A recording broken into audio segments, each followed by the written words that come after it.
Oh, sure.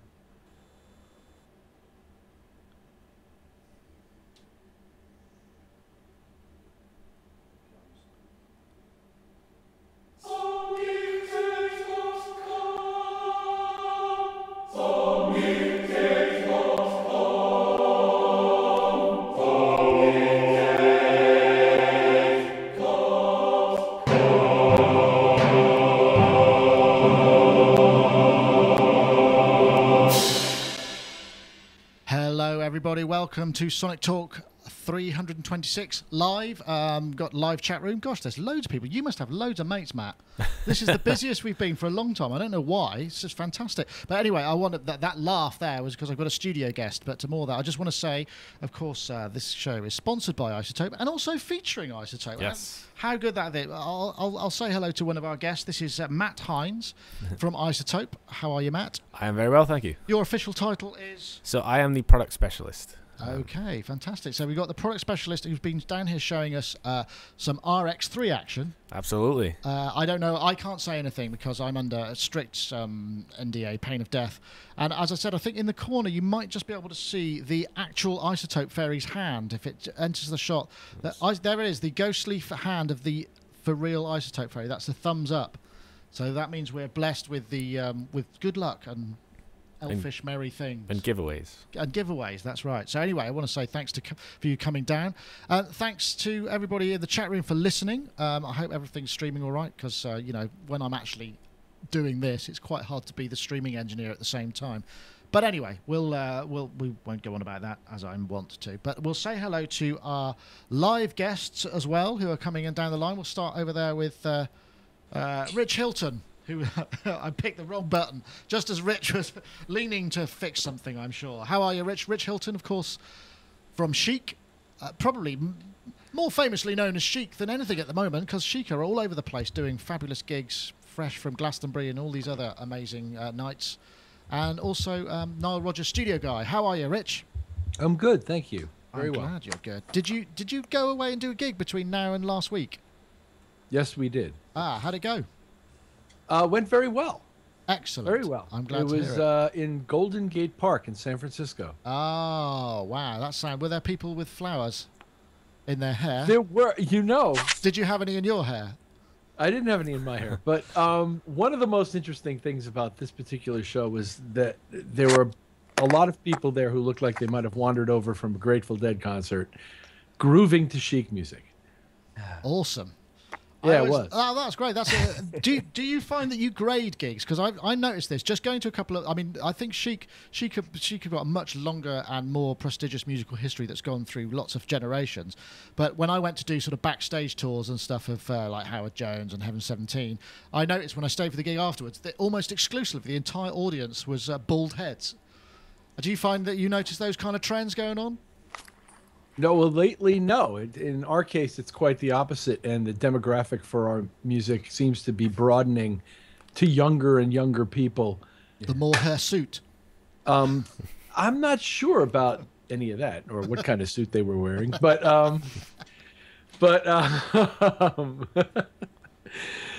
I think partially as a result of the Daft Punk single success, Sure. But I think also it's a generational thing, and people whose parents loved this music are now of an age where they're attending the shows and enjoying it themselves and finding themselves knowing the songs better than they expected to. Ah, cool. Well, I'm glad it was and continues to be an excellent experience for you. Yeah, thanks. It is fun. It's great. And it resumes very shortly. Brilliant. Right, and we'll also say hello to Mr. Mark Tinley, who's there. I always thought he was looking a bit Christmassy and sort of dressed elfishly, but then he did a fantastic thing with his hairband that turned him into a 1940s land girl.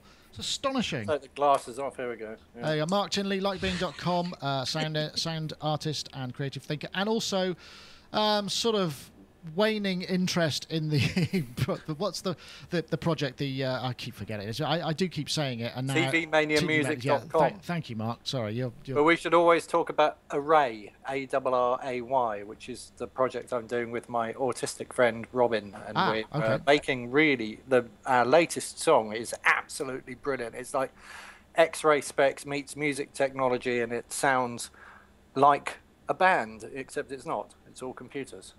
Awesome. So, That's good. I enjoy that. Like I said, I found a great plugin last week, which is the Scarby Rickenbacker bass, which just rocks my world completely. Yeah. And also, we're going to say hello to Mr. Gaz Williams, who's over there in sunny Bristol. I seem to be switching to people just as they turn around. Or what's happening? I'm going to grab something. Okay. And he's off. He's gone to find a beard. Oh, no. It's a real Rickenbacker bass. Oh, that is a beautiful thing. Yeah, I just put flat wounds on the Rickenbacker yesterday, and I've sorted the neck out. I think when Rich was here last, I think there was a big whooping banana bow on it, but it's just got the flat wounds on it, and it sounds. These are Tomastic flat wounds, which are really good strings, but it just sounds really lovely. It's McCartney sort of. It's lovely. So yes, I'm kind of more of the Bruce Foxton kind of Rickenbacker bass sound, you know, the kind of really clangorous, crunchy plectrum sort of. Yeah, everything full. Everything up through a massive PV combo. Well, I will show you something next week. I'm collecting something at the weekend, which is a bit. Special. It's a bit special, so I'll show it next week. But no, I was just showing this Rickenbacker though, just because when you use flat wounds in a studio setting. It hides a multitude of sins, you know. It hides all the kind of fret squeaks, and it's got lots of like just fundamental tone. Yeah. So underlying everything. So it's just a very nice thing to use in studio. So it's just if people have got basses, or whatever, just try it with flat wounds, and you'll kind of, you know, I think it's all a bit soft for me. My favourite bass sound ever, beyond Jean-Jacques Bonnel, was this girl called Sophie Cherie, who was in a band called Sex Beat, and she was about 4'8", maybe 4'10", and she had this huge, great big precision bass and stuck it through a Trace Elliott, and it was just so gnarly, and it was just like this little French girl playing this huge bass. It was awesome, nice, absolutely gorgeous. Yeah. Gaz, do you know how seedy you sounded there? Oh no! Nice. And I believe you were rubbing your thighs at the time as well. Leaning in very close to the microphone. I love seeing girls playing bass, though. I just think it's such a sexy instrument. She was gorgeous as well. She was. The girl from Deerhoof, you know, she's brilliant. That's a good band, that is. Yeah. Cool. Well, we have some subjects. I guess we could talk to you first, Matt, just because, you know, you can't... I don't know. I'm going to put you on the spot now. And so Here we go. You're going to be turning around to sort of find out what you can say and what you can't say. But basically, you were here to show us some stuff, right? Which I realise is not there yet. So hopefully we're going to have... We did like maybe 25-minute video of the new features of RX, so RX3. So, yeah, absolutely. So if anyone out there is not familiar with RX, or indeed iZotope even... We've been sponsoring the podcast. We make software, hardware. We do licensing and all that sort of stuff. And so a lot of users might be familiar with the plugins. And we have this software application called RX2, soon to be RX3, which is the point of today's visit, which is a lot of fun. And it's just a whole bunch of different audio repair and restoration tools. I know it's been talked about on the podcast before. It's ended up as a synthesizer as well as Iris. But yeah, so we were here down in Bath, and we thought we'd stop by, and we've flew over just for today. Yeah, I mean, you know, no reason we could Skype in from America when we could just fly here for a day. So we're just showing it. It is coming out soon. It's coming out in September. I'm pretty excited about it. We'll be giving away a copy of RX2. Ah, yes, we got a competition. We'll leave that as a teaser. Yeah. If you stay tuned, you could win RX2 and possibly something else. Yeah, depending on the iZotope fairy. Yes, who is also here, which I'm very pleased to have her in the building. We've had some great. She's picked a competition winner and also set a new competition, which I've actually forgot. Oh no, I remember now what it is because we did it just before the show. We were prepared. So I've said hello to everybody, and we should probably take a look at our first topic, which I think I've got. Yeah, this is quite sad actually, and this came back. I'll play a video just because I've got a little bit of a clip that I can use just to introduce. So here it comes. This is Sarm West when we went up to see Jeff down at Buggles. rehearsal, which was a couple of years ago. These are all the great Slave to the Rhythm made there. I mean, that's a reason never to close a studio, in my opinion. We're here at Sarm West, where we've been invited. You don't really need to see any more of me, because I'm here too. So, yeah, Sarm West, the new Sarm West is closing. We know that. We posted some news, and this is kind of one of... I still think, that certain buildings and certain studios should actually be put on the never repurpose or turn into a museum or something. That just feels really wrong that so much musical history is going to be sort of turned into some luxury flats for a banker. It just makes me a bit sad, really. But anyway, the reason I actually brought this up was because Failed Muso, who's also often a guest on the show and I know is a listener, I don't know if he's in this chat room today, posted a blog post about Sarm Studios yard sale, and basically they're selling a whole bunch of bits and bobs. It looks like kind of basically knackered old speakers and obsolete hardware, but apart from that, it'd be a great piece to own some of that stuff. But the thing is, it's this weekend. It's on the 18th, which I think is this weekend. Let me make sure I've got my facts right. I probably get absolutely miles out, but it's a Sunday. It's this Sunday. Yeah. So, and I just wondered really if anybody would. Is there anything from there that you'd actually quite like to get? I mean, let's assume that it's not a bunch of knackered old speakers and broken XLR leads. Let's assume that you could have anything you wanted. I mean, I'm probably guessing most of this stuff is going to Trevor Horn's new facility, but let's just pretend, shall we, that it's not. Mark, have you got any kind of feelings of, heritage and lust of anything that you'd like from there? No. Okay, thank you very much. But I tell you what, I have got something I can play. I managed to hook this up. Moving house, I want everything to disappear into a Mac Mini-sized box. You do? Hold on. Oh, no, what have I done? Oh, wow. That's not supposed to happen. Anyway, I knew that was no good. If anyone wants to buy a V-Synth, I want to sell my V-Synth. I was looking on. This is actually so off topic, but I was looking on eBay for a case, and then I thought I'm going to buy a case, put the V-Synth in a case, put the V-Synth in storage, and not use it for 3 months. That makes no sense. If I sell the V-Synth, that will be a better solution. So if anyone wants to buy one, should take it down to the yard sale. Yeah, maybe. Yeah, you could pretend. Not a bad idea. Yeah, you could be like you'd be like a ticket tout at a Sarm Studio yard sale. Anyone want to buy a V-Synth? Yeah. Oh, I can't walk though, can I? Well, we've probably saved you from ticket tout. from something some shame there. Interestingly enough, actually, we had Roland down here a few weeks ago, and they were saying that the very last V-Synth GT from stock was being sold. And they're not making them anymore, so that's it.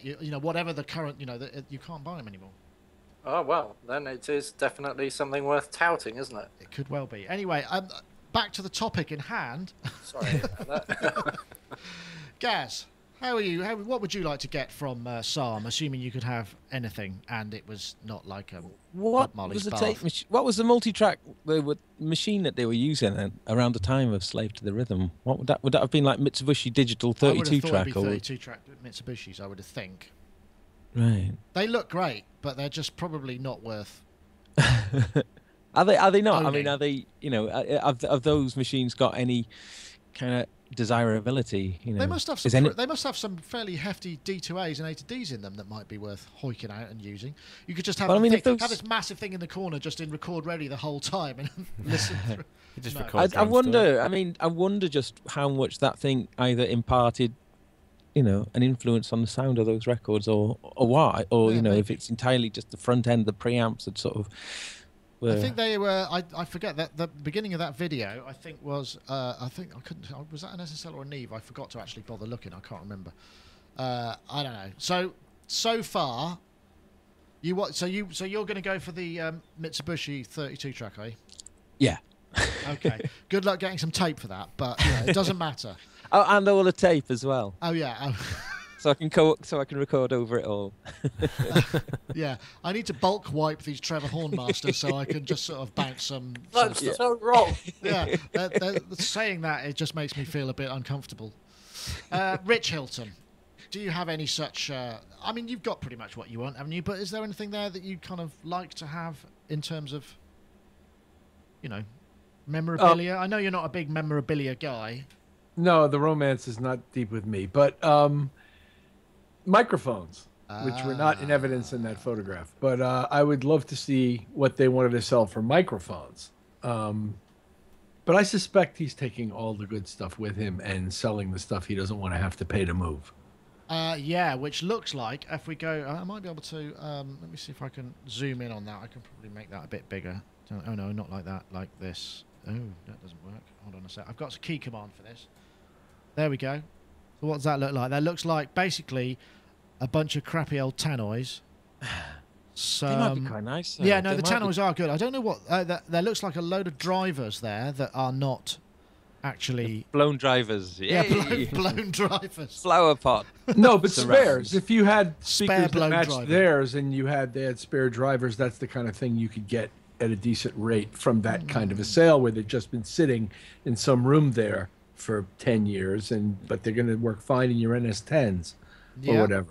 It looks like there's some tannoy golds or transducers in general. Yeah, is where I'm coming from. You think it should be it should be trade description, shouldn't it? It should be basically the Sarm Studios transducer sale, because that's what it looks like. That's where I'd go. Doesn't have quite the same ring to it, though, does it? It doesn't.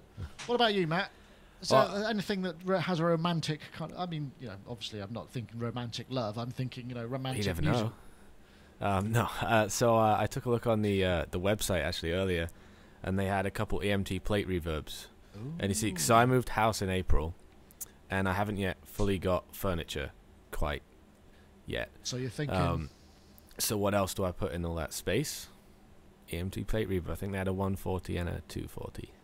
So a big one, a coffee table and a kitchen table. That's an interesting... You could probably make a double bed out of a 240. Use it as like a futon base or something. Ooh, somebody's buzzing. Who's that? So, who wants to play Guess the Price on eBay then? Don't look it up. But somebody's audio's gone a bit strange. Matt, iZotope. Is that me? I don't think. No, it's not you. It's on down the line. Nope. Okay. I'm talking. Can you hear me talking? I'm not sure what's going on there, but it's just like forever. It's like we're being attacked by little alien helicopters. It is a bit. I tell you what, I'm just going to very quickly... I think it's me then, because I'm talking and you can't hear me. I can hear you. Oh, you can hear me? Can anybody else hear this? Noise? I hear the noise. Yeah. Okay, all right, so it's going to be a Skype thing. So I'm just going to hang up and recall. This is going to be a good moment to... so just 1 second. Very good. Live TV, folks, or something like live TV. Not actually live TV, live podcast. So let's redo that. Yeah, that was definitely Skype. Oh, that's interesting. Was it gone now? That was a buffer. It fizzled. It did. It just sort of quickly went, actually. Right. So who wants to play Guess the Price on eBay? Somebody in the chat. Okay, all right, guess the price on eBay. Guess the price on eBay. Nobody looked this up, okay? 2 Mitsubishi X850 32-track dash digital machines. This is what you get for your money, okay? You get 2 Mitsubishi 850 tape machines, 110-volt transformer, 2 meter bridges and cables, 2 auto locators and cables, right? Ooh, nice. How much do you think that lot sold for in March 2013? Ooh, 1,200 quid. I'll go with 3,000. 5,000. £220. No! Way off. Oh my word. Ding, ding, ding, ding, Now, ding, ding. those cost... Nobody really wants that, do they? No, I mean, they cost like 30 grand, didn't they? Those things? Yeah, they did, yeah. What? There's that in the listing, actually. It said this machine was £30,000 new. Wow. Get in there. That was a hole-in-one from me, I think, actually. I'd just like a small round of applause for that guesstimate. Thank you. I'll give it to myself. But very good. maybe I can hit a... there's something I can press. Oh man, look at me now. I've just took the wrong thing from Sam. You know. Yeah, but the Sarm one's got to be worth more. Maybe it's got some of, I don't know, some famous engineer's fingernails in it or something. Yeah, it's probably got about, I don't know, a lot of Class A residue somewhere. Yeah. Mark, I don't suppose I could ask you to tilt your camera down a little bit. You're just a tiny bit... Yeah, that's it. You're a little bit... There we go. Look, that's much better. He's framed beautifully. Too tall. No, too short. Framed beautifully. It is pretty... It just seems like a shame, though, doesn't it? I mean, I would like to... Because because, Matt, you were saying you, in your visit this year, this sort of tour that you've been doing the past few days, you went to Air Studios. Yeah, a friend of mine is one of the assistant engineers there, so we stopped on by. Fantastic facility. I'd not actually seen it in person before, but yeah, he just took us around all the rooms, and they've got, I asked them at one point, because they have a sort of a tech area, where they do repairs and store pieces of gear, and they have obviously a lot of gear, and they'll have several pieces of the same piece of gear. And I asked him, I said, is there anything you're not using? And he said, no, they use everything.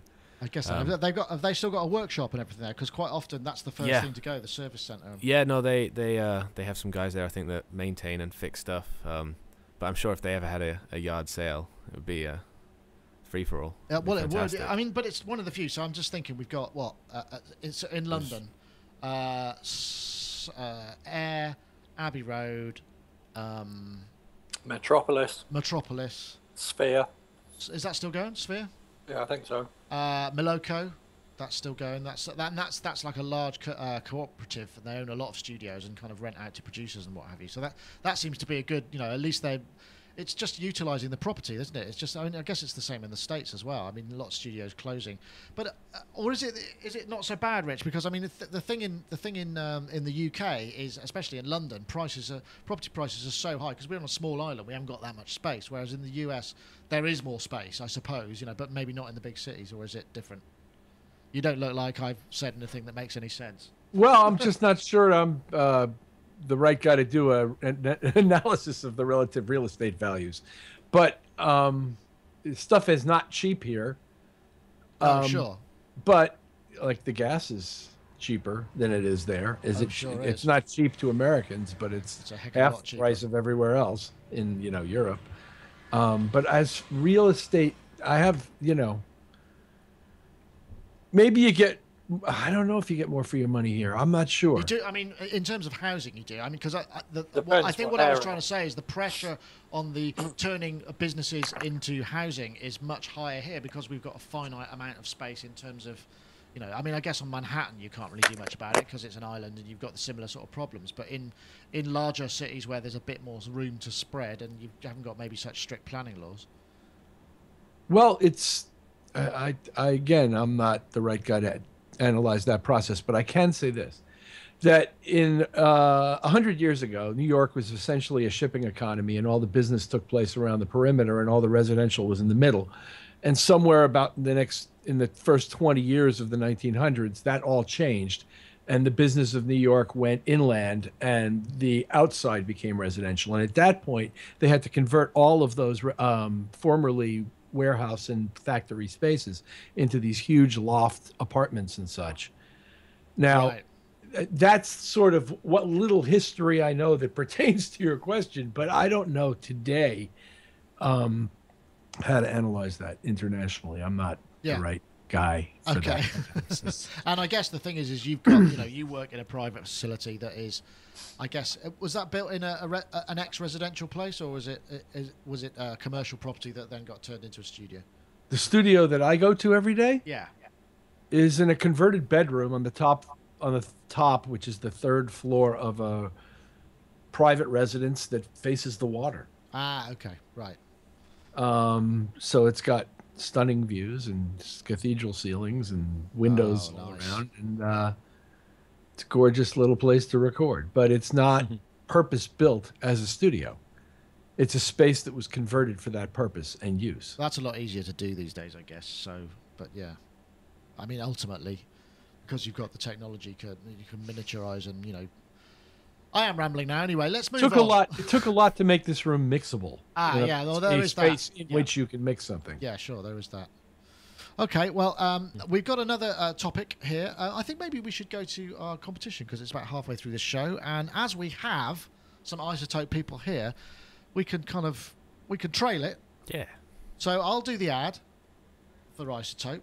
Then we've picked a winner, or the iZotope Fairies picked a winner, which has a brilliant title as well. I'm trying to find the piece of paper I had it written on, which I don't see. Give me 1 second. I'll be up together in a minute. And I must say, as a Sonic Talk favourite winner as well, so I'm very pleased that this winner has won. And there was so anyway, that's called the tease. So now you have to hang on just in case it was you, right? But obviously, the main deal about this particular show is that iZotope have sponsored it, and we are currently focusing on Stutter Edit, which is it's an effect you can play like an instrument. You can remix in real time. On stage or in production, you can use MIDI keyboard to actually change parameters and flip patterns. So you could do kind of granular type stuff, reverse, stuttering, hence the stutter edit, all sorts of beat slicing and practical application. Use it for really good for doing short turnarounds at like the end of sections and what have you, or even long ones and builds and what have you. As you know, it was co-designed by BT, Brian Transo, who is a meticulous editor. But there's just so much that you can do for this. You can reinvent your music and sound design. Inspiring effects, it's not only got cut-up stuff, but we've got filters, we've got bit crushing, we've got all kinds of stuff that you can do with it. You can download a free 10-day trial, iZotope.com/stutteredit, as you see there in the video, if you're watching the video stream. Over 800 presets, which you can flip with MIDI keyboards. Very, very useful for real-time performance. And once again, we thank iZotope for their sponsorship of the show, and we can say thank you because they're here. Yay. So a little round of applause for the sponsors of the show. There we go. Yeah, thank you very much, folks. And we've also got, last week we set the question, which was name your 3 favourite things in the studio that help you go. And as we've fantastically we've got a great winner this week. And brilliant, we just went and had some lunch, and the actual phrase was, "I want the toilet guy to win." So those are the words. So the toilet guy happens to be Azio Head, who is a regular in the chat room. I hope he's here this week. I haven't seen him. There he is. Aha, yeah, Mr. Azio Head is there. He won't hear yet because there is a bit more of a delay in this new streaming thing, so I'm waiting to see his reaction. But he said his favourite studio tools, I'm a tool, says that's open to interpretation, the toilet to do the creative thinking, hence the toilet guy, and my car for checking the final mix. Everything else is interchangeable. And that's an interesting point. It's sort of slightly more left of centre. And another thoughtful process that we come to expect from Azio Head in the chat room. He says, "Oh no." Oh, well done, Azio Head. There he is. There, congratulations, everybody. So once again, I need an email from you. If you just send me your email, we can make sure the iZotope Fairy can drop Stutter Edit into... No, this week it's not Stutter Edit, is it? Oh, no, it's the next competition. Sorry, I'm getting confused now. It's all this pressure of added people in the room, you see. I'm used to just sitting here on my own. I've had to put clothes on and everything. A live studio audience.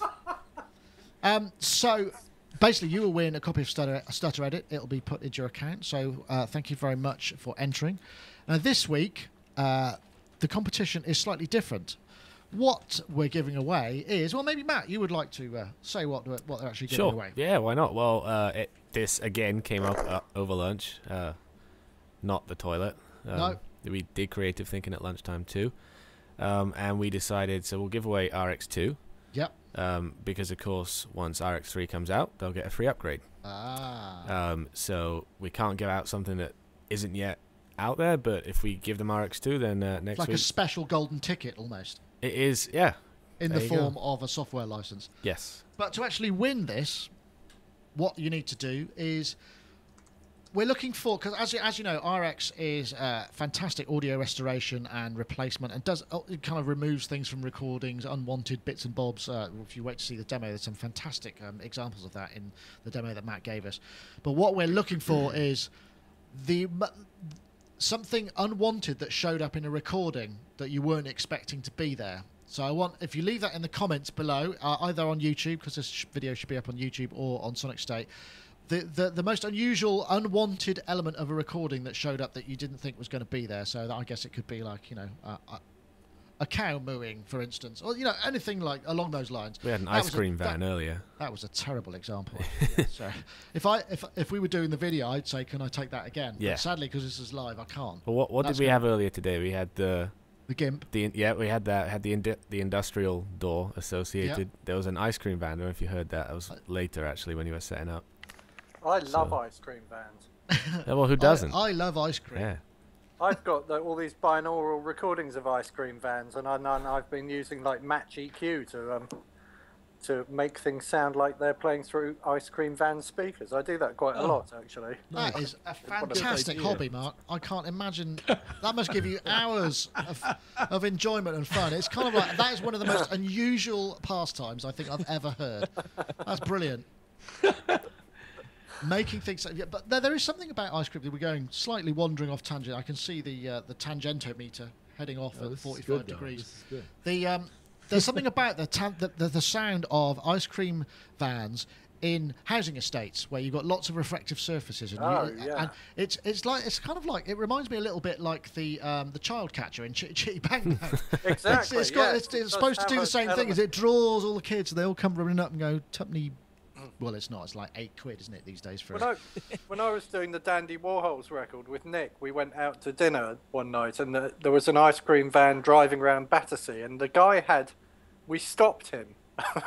Nick made me record him, and we were wandering around him with like various. I can't remember what I was using as a handheld recording device, but he had it on a cassette, because I was going, "How are you making this noise?" And I got really into finding out what the technology was, and he had it on a cassette under the dashboard, which was being powered somehow off the car, so it had like loads of kind of crackle and everything from the engine on it. And then the cassette must have been in there forever, but they had it on one of those loop cassettes that you have on an answering machine as well. And then it was just like, it was like wobbling and distorting, and all this and stuff on it. That's awesome. That sounds like something that maybe Audio Ease could use, because as you know, as well as iZotope having taken some inspiration from some of the things that we've ever said in the 326 episodes. I remember Audio Ease said that they modelled a particular sound, so acoustic modelling of the sound of somebody dialing into the Sonic Talk podcast over Skype. So maybe we could challenge them to do something with the sound of an ice cream van. But that's interesting. Yeah, definitely. Can I judge it? Yeah, I think you have to. Sorry, Rich, you look like you're about to say something. I drove one. Did you? Did you? Wow. So tell us, come on. Is it like a secret that you're, as an ex ice cream man, you're not allowed to say how the sound is generated? Oh, in my case, the sound was generated with a rope you pulled to jangle bells. There's something really seedy about that. That sounds kind of so wrong, to draw children in for ice cream, the special bell. That's I think what the business is. What do you mean seedy? Not seedy, but just sort of immoral somehow. Well, one of my fellow drivers once said something about statutory grape. Oh, that's poor. That's good, but poor. It was a flavor joke. Times have changed, though. Do you think that? I mean, the one thing I would say is, like when you get sort of acts in the clubs and small bars and things that buy kind of special pre-made backing tracks for, if you want to sing "I Will Always Love You" or whatever, you buy a backing track from sort of guys generally in the northeast of England who do these fantastic MIDI files and MIDI tapes so that you can then sing over them. Do you think there is an ice cream van specialist who comes up with what is the current flavour of ice cream tones? But it always used to be green sleeves when I was a kid. What's it now? Is it drum and bass? Now it's like it's that one. Oh, well, people are Pizza Hut song. The fast food. That's actually the fast food rockers. It is the fast food rockers as well, but it's also a traditional nursery rhyme, isn't it? My son might know what it's called, but I can't remember. I feel the ice cream vein has probably been fully exhausted. Well, I will say, whilst I can, times have changed. I have an app on my iPhone, and I can summon an ice cream van to my location with this app. You're joking. Does it play a tune? It doesn't play a tune, and there's certain things in it too. Like it's a flat fee. It arrives, and it's like this is over in Boston. It's $30, and but nevertheless, I can walk outside of the iZotope office, drop a pin, and the ice cream van will be there as soon as it can. The last time I tried to buy an ice cream, there was an ice cream van in Biggleswade, and the guy was driving along, playing his tune and everything, and then he sort of stopped, and I was grabbing my money out of my pocket, trying to find money, and we sort of started walking towards it, and he drove off. Wow. And I thought, that's really he's not very alert. There's adults walking towards them, jangling coins in their pocket, and he drives off. Anyway. You thought he'd have some sort of proximity sensor, to make sure it's like there are people approaching, some sort of ice cream van radar. Exactly. I want to hear more about this app, though, Matt. That sounds so. Would you, for instance, use it if you were buying ice cream for the whole office, perhaps? You could, yeah, absolutely. I mean, more inclined, I think, to show up if there's going to be more than one person. But you have to have a minimum order of $30. Yeah. So if you were like, hey, this is a cool new app, and you press the button by accident, and the guy showed up, and you'd like, do you pay in? Is it an in-app? It's in-app purchase. Wow. Yeah. That's just what's the World Cup? That's just absolutely crazy. Mental. Gaz, I'm just sensing that perhaps you don't like ice cream. You haven't said anything. Oh no, I love ice cream. Anyway, we should probably. I think where this started. I think I was trying to start a topic, wasn't I? But I can't remember what it was. Oh yeah. I think I'll play it now, and then we'll actually be able to press the. This should give you an idea. This is some very interesting informative When you take videos a user support call, there's a from specific Don order R. of how Crawley. things should happen. I didn't know this. It starts with your greeting. You have several avoid phases. curt greetings, such as just saying tech support. The And greeting. conversely, avoid lengthy canned greetings, such as "Thank you for calling Giganticom Technical Support Services. This is John Supportman, CCNA, MCDST. My goal is to provide you with a perfect 10 support experience. How may I..." Yeah, not that basically. But now the active listening bit. The gain agreement, which is when they read it back to you and say, so as I understand it, your problem is, and then the apology and empathise, and problem solving, and then confirm resolution, and thank you very much and goodbye. To get confirmation. But the reason this came up really was that I got an email from, it was almost press release really, and it's Elektron tech support takes a short break. And what they're doing is, oops, no, I don't want to do that. I want to zoom in like that. So yeah, they're closed between. Well, actually, we've missed the holidays. So I hope they had a nice time. But it just struck me as an interesting concept because I mean, you know, one thing about tech support is you sort of want it now and you want it immediately and you don't want to mess around. And if you have to wait, it kind of gets you kind of crazy. I was hoping to have Dave Spears on the show because he obviously has handled tech support for a long time, and they've now passed on. But obviously, we've got iZotope here who presumably have to deal with it on a daily basis as well. But I wondered really, what is an acceptable form of holiday? How long should tech support be able to take before we start getting kind of, oh my God, I must fix my X, Y, Z, before we start looking at the Microsoft paperclip fondly again? Gaz, help me. They're Swedish, the Elektron guys, and Sweden's holiday sort of period is quite special, you know, and everybody, you know, the country is very much on holiday for that time. So I guess it's partly like a kind of traditional thing to do with their country, you know, which may be a little bit of background to why that is. But, you know, well, tech support, I mean, most answers, you can find most answers, can't you, if you look. And a lot of people just don't look very hard. So then they sort of turn to tech support maybe too early in the process. It's a bit like going to Casualty with a splinter. Or a headache. Headache. Yeah, no, I think you're right, actually, Gaz. I mean, maybe that is the case. I don't know if Matt has ever worked in tech support or whether any of our fine visitors have ever worked in tech support. I've done it from time to time, yeah.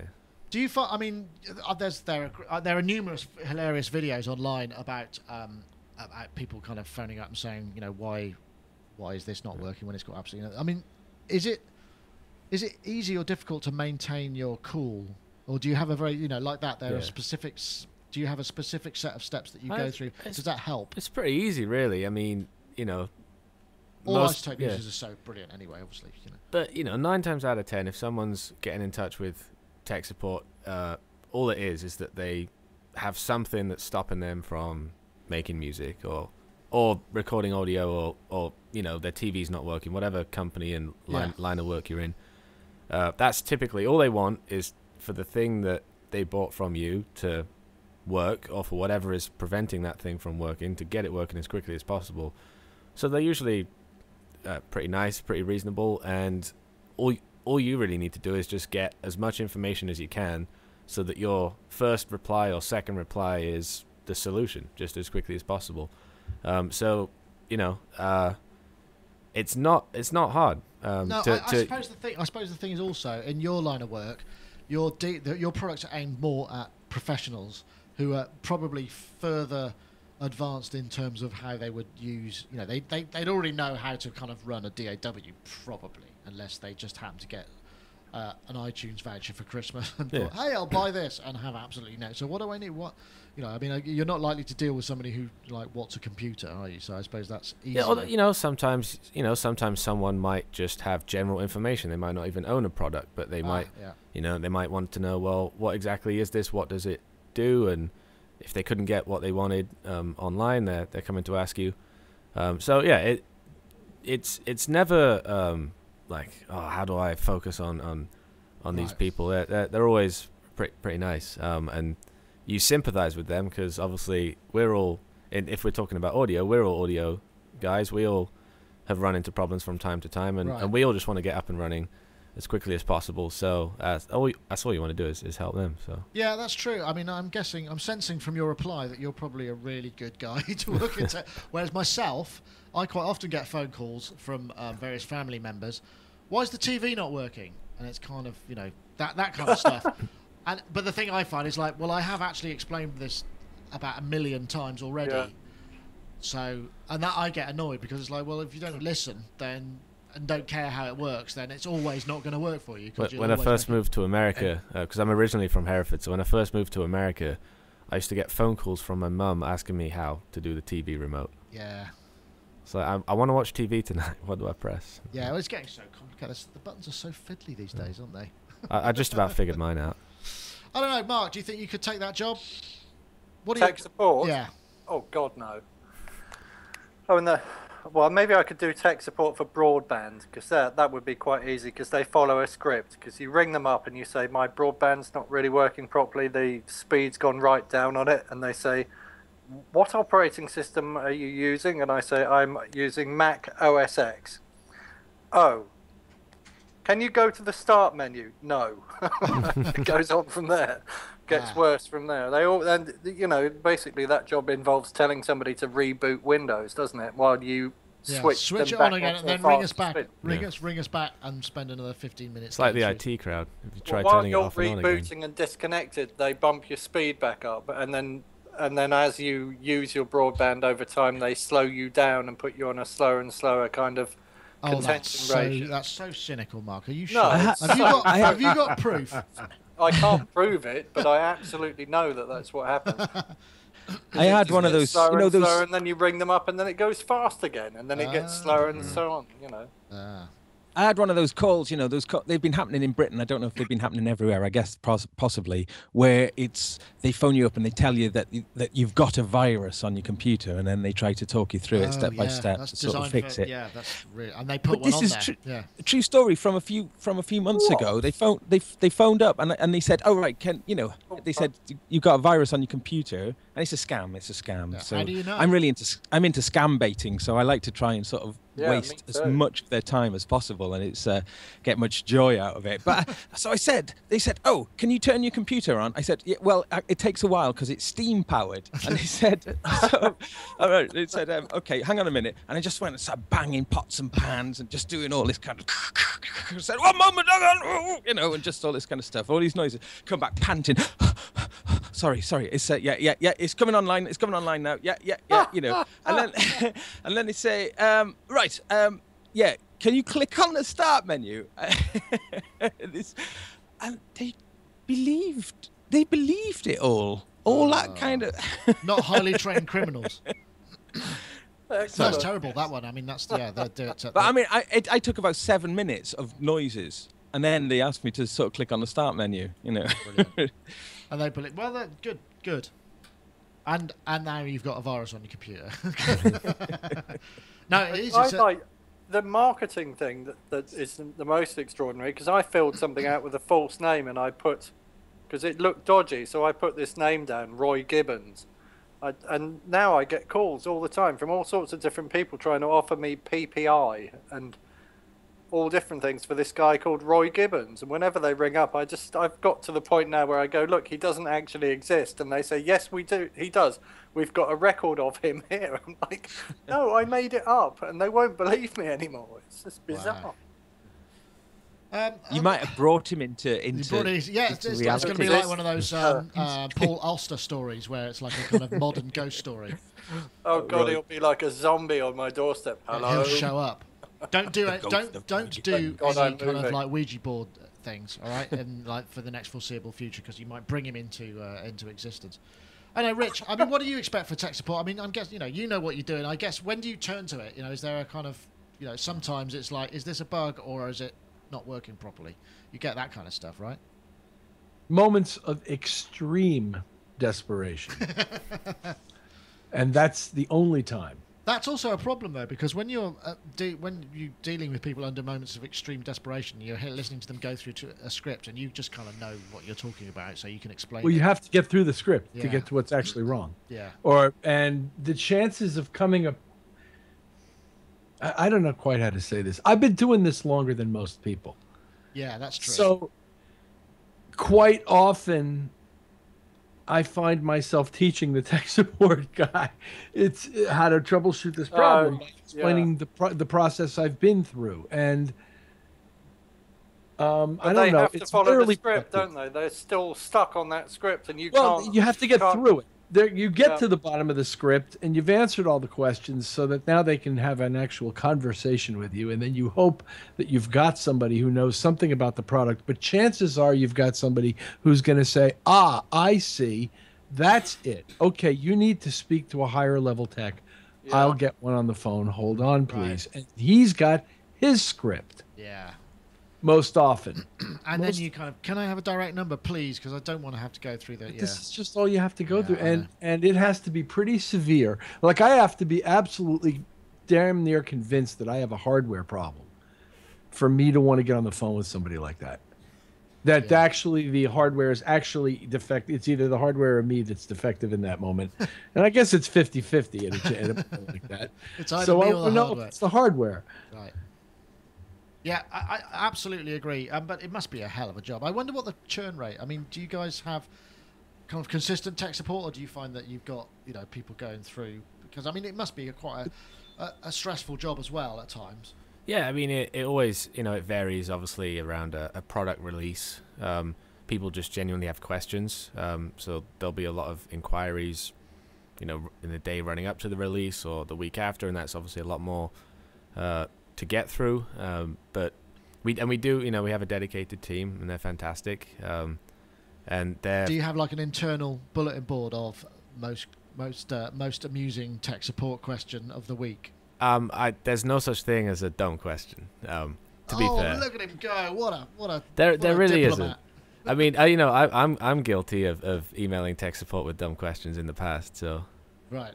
I once emailed a company who shall remain unnamed, but they probably know who I am. I emailed them from my iZotope address because I couldn't get their plugin to work. It was a reverb, and it was because I hadn't read the email that they sent me when I bought it.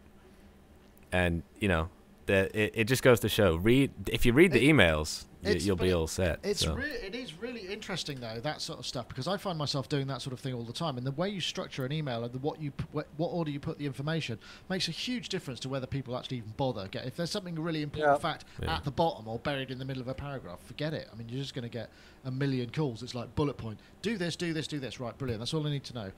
I don't want to thank you. We value you as a customer. Get rid of that. Put that at the bottom. Always at the bottom. Yeah. The first thing they should get is the solution. This is your code. Input it here. Yeah. Absolutely. But anyway, that was kind of so they had a holiday, and I hope they enjoyed it, and I'm sure they deserve it. I imagine actually, it must be quite a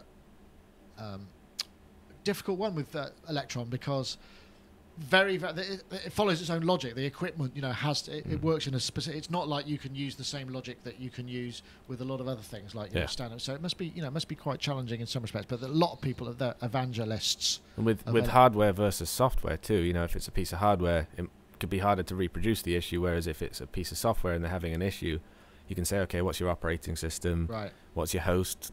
What version of the plugin are you running? And you can try and recreate. And if you can create that problem, then you can figure out the fix and immediately write back to them or tell them. So with people like them who make hardware, it can be a little tricky. So maybe they needed a break. Who knows? Maybe so. Right then. Yes, Surreal, as you said in the chat room. I think I'll give them a bit of chat room love. We haven't had that for, as you said, a bit Surreal Terex tech support mixed with ice cream van talk. There's got to be. There's got to be. It's a shame Dave Spears isn't on here, because his company's called G-Force, isn't it? Yeah. And I have a box in my garage by a company called G-Force, which actually does measure the G-force acceleration of my car. And Dave said that he got a whole load of tech support stuff from somebody asking how to connect his stuff to a Toyota Corolla once to get the 0 to 60 times of it, and of which he responded with some amusing joke about a drummer, if I remember. And of course, G-Force is also a sort of pet detective agency run by guinea pigs. If you watch the movies. Oh yeah. Or I is did it not know hamsters? that. I forget which. Guinea pigs or hamsters. I have the DVD. In fact, I bought it for Dave, but my daughter ended up watching it. Or you loved it so much. I've not watched it yet. No, maybe I should. Maybe it's G-Force. Anyway, that was the tech support one. So let's get on to the next one. This is another question. It came up via Reddit, which is there's a great We Are the Music Makers Reddit there, and basically somebody was interested to hear some links or something recorded with just sort of really, really basic and minimal equipment, and that's something that just got me thinking a little bit. It's a little bit of kids this day don't know, but this is an album by somebody called Lazarus. It's called ketamine, which he does actually say. I don't condone the use of ketamine as a recreational substance or anything, which I'd like to point out as well. But the point is this whole album was recorded with a MacBook microphone, internal mic, and it actually is pretty impressive. I mean, there's obviously some issues with dynamics and what have you, but it's just amazing that what you can do with even something this basic. I'm guessing, I think, what does he say? Just GarageBand. Made completely in GarageBand with the MacBook. Chasing her across the border.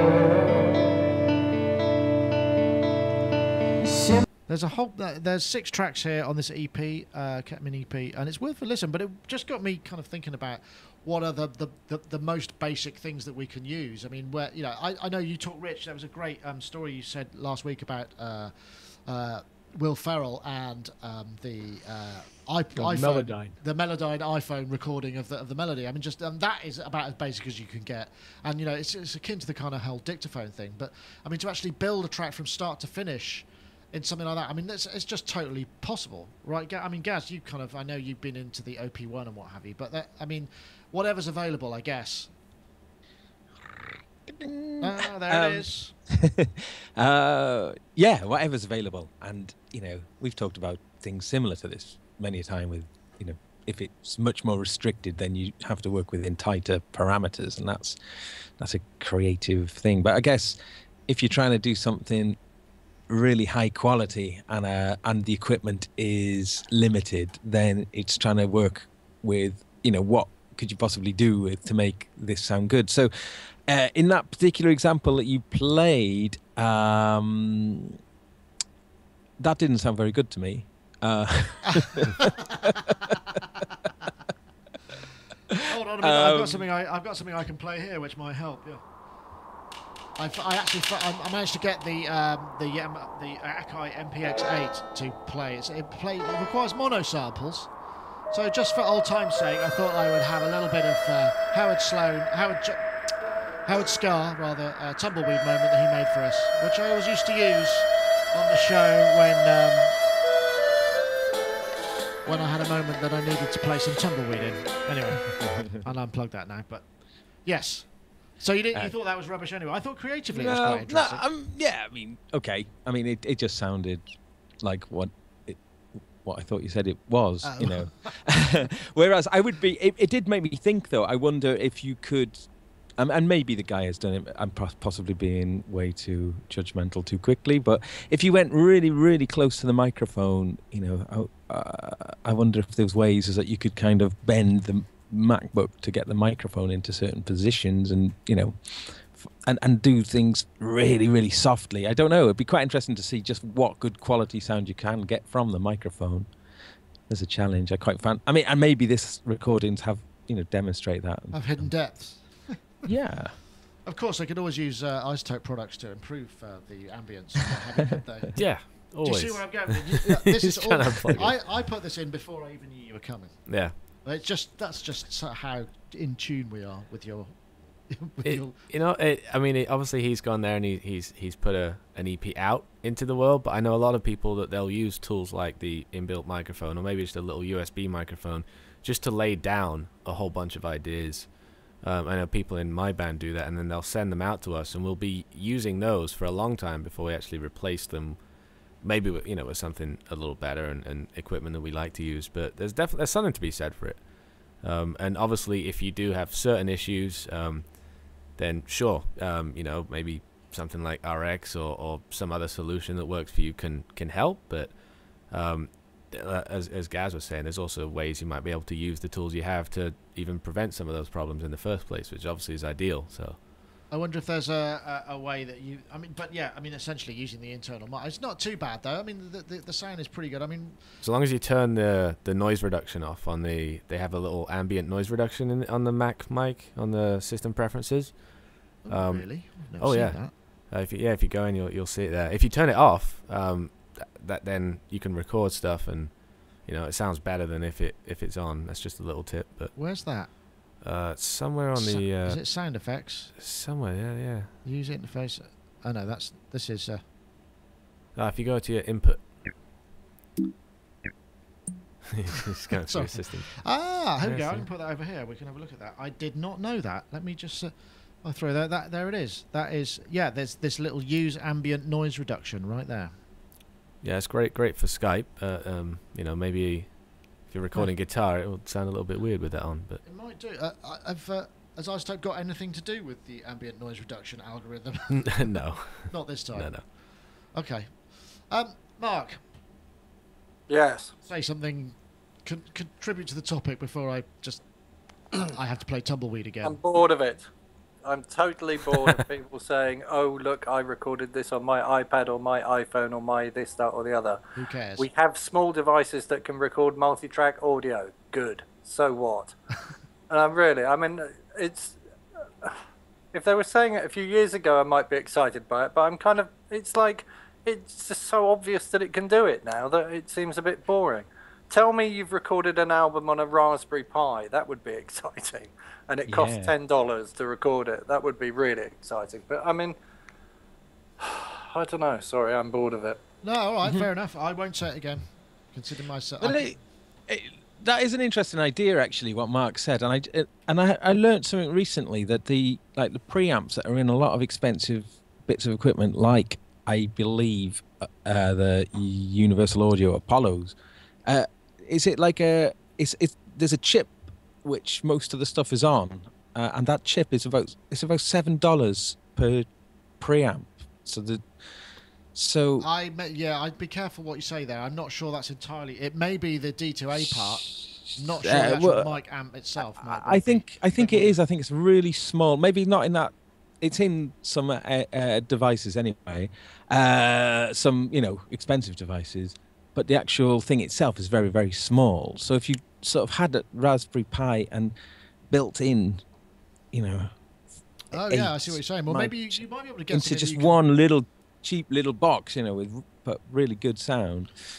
Interesting idea. I'm very much into the idea of Raspberry Pi, as you know. I just never have enough time to pursue my goal of installing music-making devices on it and get it doing stuff, because everything's so command line and what have you, and it's just... on the list of priorities, it's a bit low, but I think it'd make an interesting article for sure.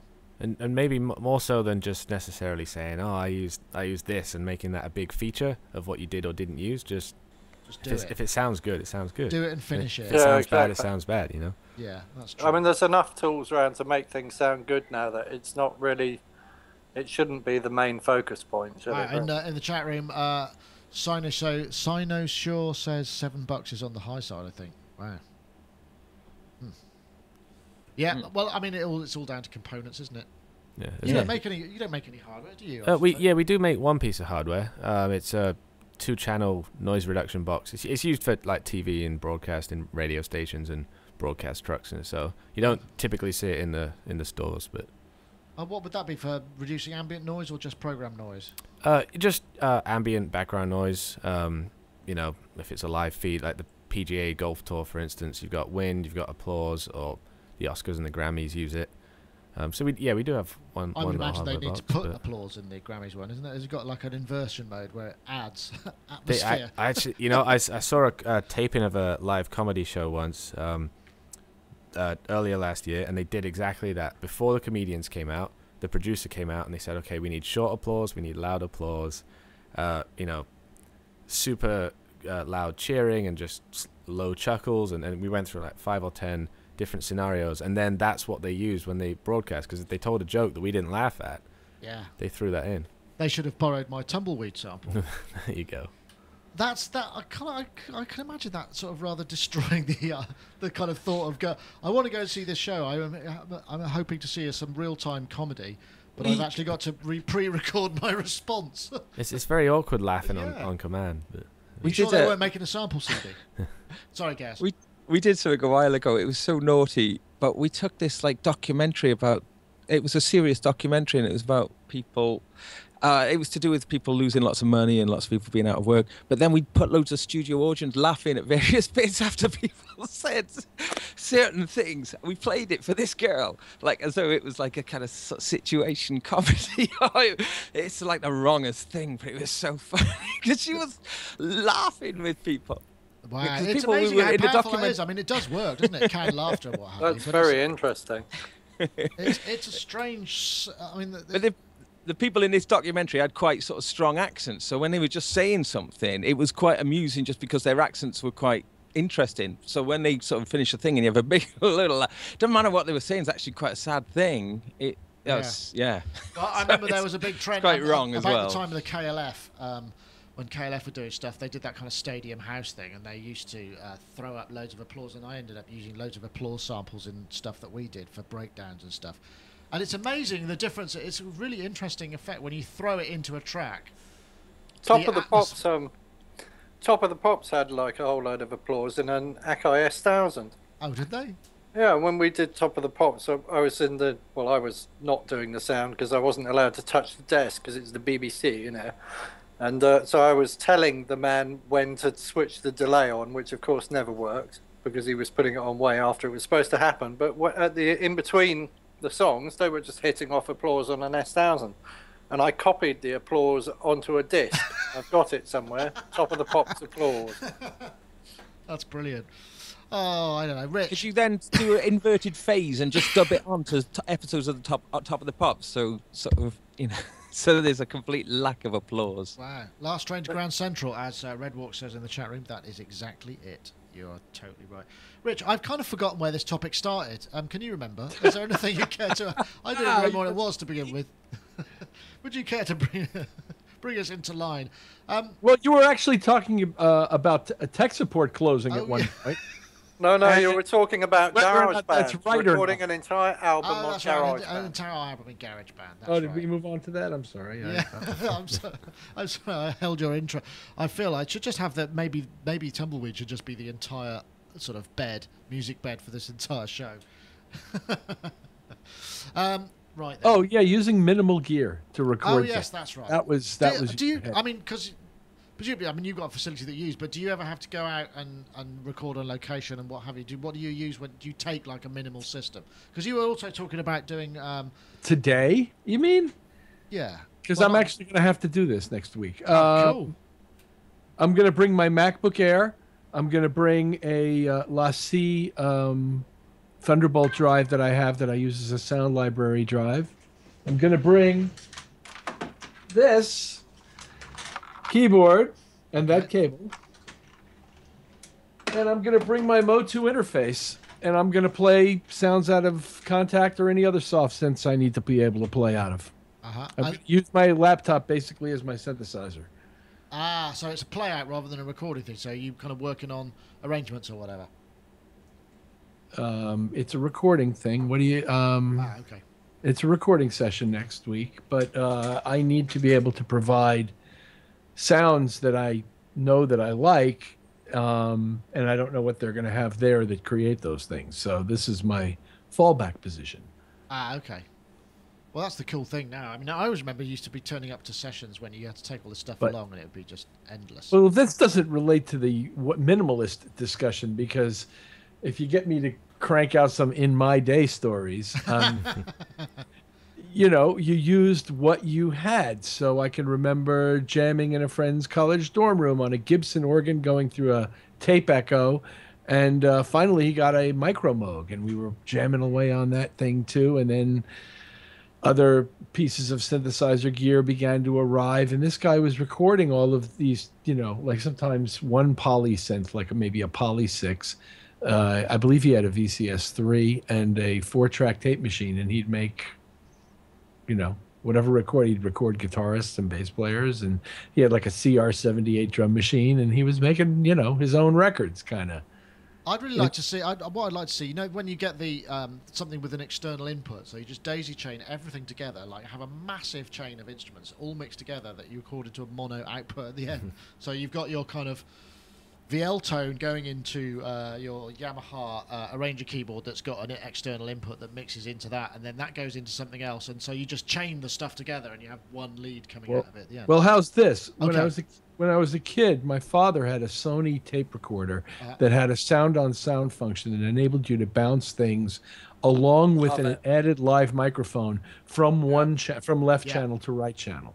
And then you could actually play it out the right speaker and mic it and sing yet another part as it was recording back to the left channel. And I used to build up vocal sounds and things doing that as a kid, which probably made me a slightly odd kid. But nevertheless. But that's where to learn how to get these things balanced, because that's exactly where I started, with like sound on sound, bouncing from one cassette machine to another cassette machine. One problem being that things would slow down, so you'd have to kind of detune the guitar slightly with each pass. But if the drums go across first, you've got to work out where you put the drums in the mix, because by the time the drums get to the end of the mix, you might have done 17 bounces across, and then the drums sound like they're in some kind of or they're like try cleaning that up with noise. Maybe just don't have too many cymbals on that drum bounce. That would be. Brings us back to iZotope. It does, doesn't it? Funny enough, and the chat room are off on their own. Sorry, Mark. They're basically heading off into ice cream van recordings still, so I don't know, either the delay on the feed is really, really long, or we've lost their attention. Or we've formed a new obsession for them. No, they're writing about recording. Oh, okay, I must have. Oh no, there we go. It's back on topic. There we go. Yeah. I can't blame them. But yeah, once again, thanks to the chat room for their continued input to the show. It always adds a bit of extra frisson. I'm so glad we started doing this live, because it really does kind of make it a bit more of an event kind of vibe. Makes the show better every time. It absolutely does. But actually, that kind of goes up. This was another thing that I found, which was the idea of when somebody said, "I mixed this song for a friend of mine, but I feel like it's lacking in something." This was a question again that was posted on the Reddit thing. I'm not quite sure what, but it wasn't so much about that. The idea is kind of when you're working on a track, do you instinctively know what's missing, or do you just have to kind of try until you kind of figure it out? I mean, that's an interesting sort of wet part of the creative process, I think. Is it all kind of, oh yes, I know to get to A to B, I need to put this in, and then it will all be fine, or you have to kind of how much time you spend meandering around to look for stuff. And I've just realised it's 5:15, so it might have to be a bit short, even though it's a massively open-ended topic I've just thrown in there. That's a very good. I think that's a very good question, actually, because if you're doing something like a jazz recording, then you've got the clear idea of what the end result is going to be, in terms of it just being like a great recreation of a live performance. But if you're doing something that's so much more abstract, or like a pop thing, then it's very difficult, isn't it? I mean, at what point is something finished? Is it just simply by all the elements being in place, all the standard elements being in place?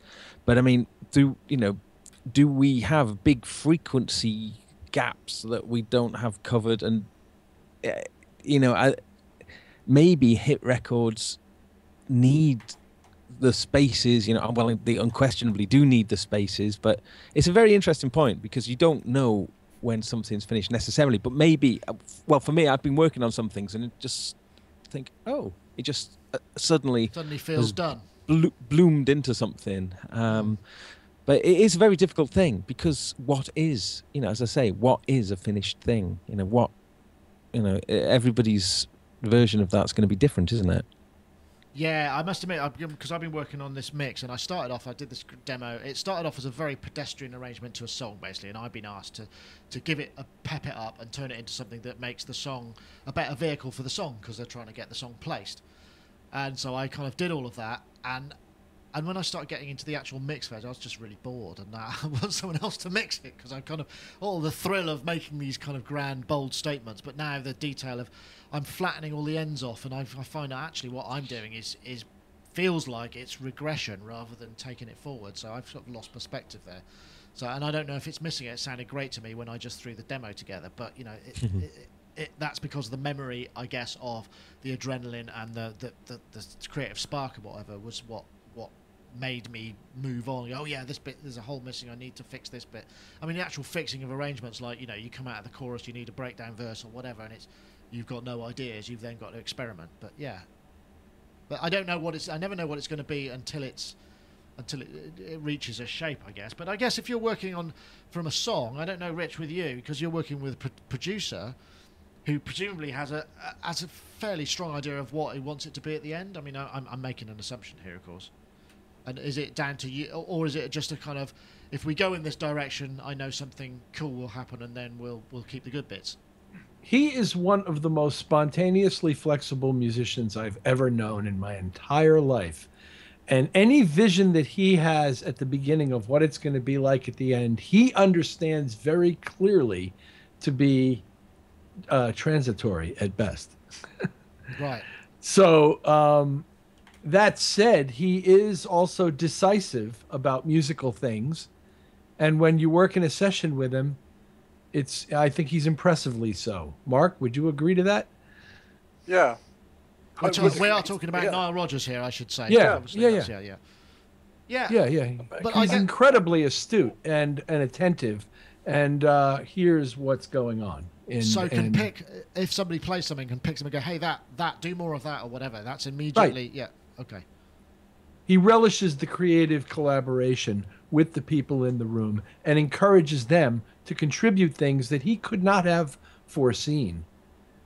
That is an interesting point, because I guess that's and also being able to complete and finish, because that's a fairly major important part of doing any project, isn't it? They don't even have to do that. They just have to give you the good stuff. Right.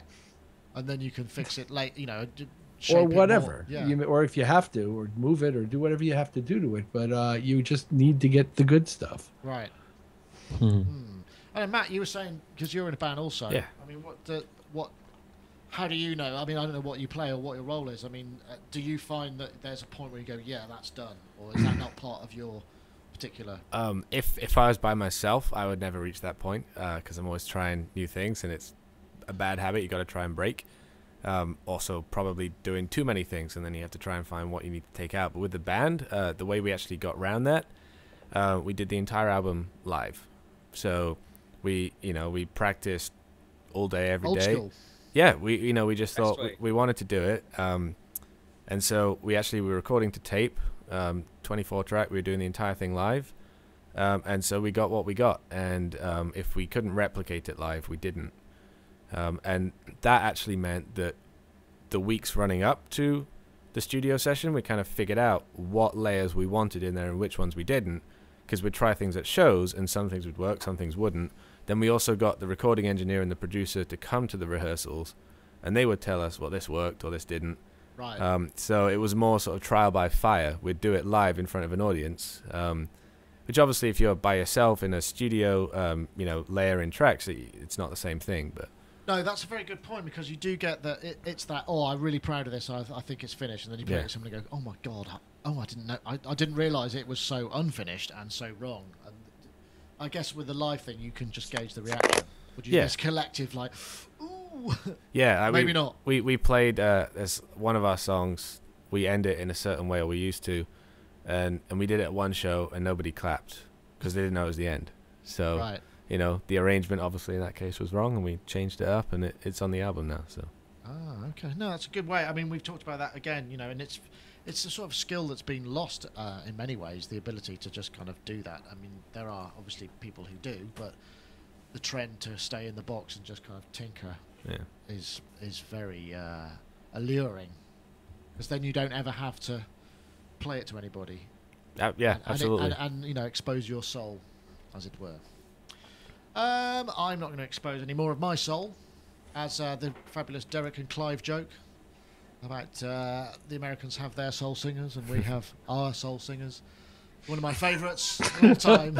I've never heard that. Have you not? That's a corker. That must it's be probably good. The only it's probably the only thing on a Derek and Clive record that could possibly be played or quoted in this context. Derek and Clive, of course, are Dudley Moore and Peter Cook, who were notoriously foul-mouthed and just used to improvise this complete rubbish, but was just very funny.